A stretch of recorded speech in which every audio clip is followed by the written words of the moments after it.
Hey everybody, hope and pray that you're doing well. Today as we come to our word from the word, and today that word is complaint. Complaint. Now it's probably not something that we have to really talk about a whole lot because we all understand how to complain. We know how to do it. We do it well.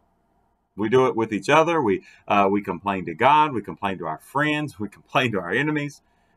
And you think about complaints, that's kind of in our nature, right? But as Job is going on, and he's now going to respond here in Job chapter 6 today, and you'll see his response in chapter 6 and 7. Look at what he says back in response to Eliphaz, and he says this in Job chapter 6, starting in verse 24, reading to the end of the chapter. It says, "Teach me, and I will hold my tongue. Cause me to understand wherein I have erred. How forceful are right words. But what does your arguing prove? Do you intend to rebuke my words and the speeches of a desperate one, which are as wind?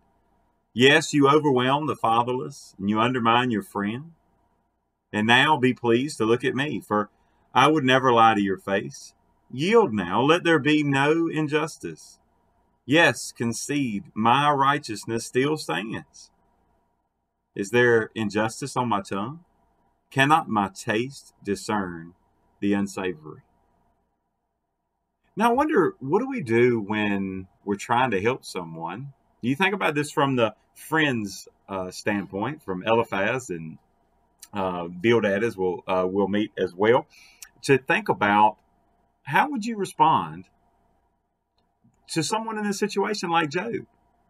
Now, you know just as well as I do that so many times when we see people suffering in our sin, in our sin nature, in our flesh side, right?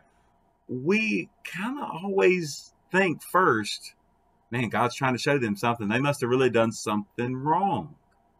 And that's where we'll start. We'll say it must be that they've done something wrong. Now, part of that was true that, yes, maybe God is really trying to show them something. That part I'll never deny, right? Because God is always at work. But how do we help those who say, no, look, I've been doing all these things? Do we trust them? Do we believe them? Or do we continue to say, oh, okay, and then we go right on our way, believing in our hearts that we know they've still messed up. They just don't want to admit it. Right now, at the same time, let's turn that around and look from Job's vantage point, where he knows he hasn't done anything wrong. You know that he's in his heart saying, God, what in the world is going on? I don't understand. He does get to the point throughout this that he's always kind of looking for like a courtroom with God, and we'll get to that in the future as well. But you know, his thing is that he could kind of argue his case, but he knows that he can't stand before God. So from his vantage point, what do you think his feelings are? God, here, I don't understand why this is happening to me. Now my friends don't even believe what I'm saying. It's just, what difference does it make? Why do I even argue? Now, you're going to find out they're going to continue to argue and talk back and forth, but just the same as you and I would. You need some friends that'll listen, and we need to be friends that do listen. But if we're going to really have close friends that we would lean on in a moment like this, in a devastating time like this, it needs to be friends we can trust. It needs to be friends that trust us. I want you to imagine as you read through here, right, the complaints that you hear from Job, even about his friends, saying, look, you're not helping me. Can you think about how much better of a friend that you and I could be to someone going through a situation like this if we would simply trust them? But now on the same side, if we're in Job's shoes, what can we try to do to get people to trust us before the situation happens? Now, I'm not saying anything bad about Job at all, but do you ever think that a situation like this might happen to you, where you find yourself devastated by something that God's allowed to happen, and then think, how am I going to react? Am I going to complain against God? Am I going to be spending all my time complaining against my friends?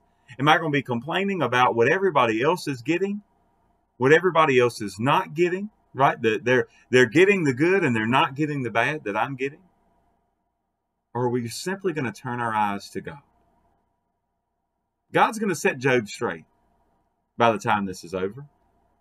And if you read ahead to the end, I can tell you this much, that God's going to bless him much more in the end of his life than in the beginning. But he doesn't know that now. What is it maybe that God's waiting to bless you with that you don't know right now? So don't waste your time complaining. Instead, why don't we start praising him more? God bless you, and I pray you have a great, great day.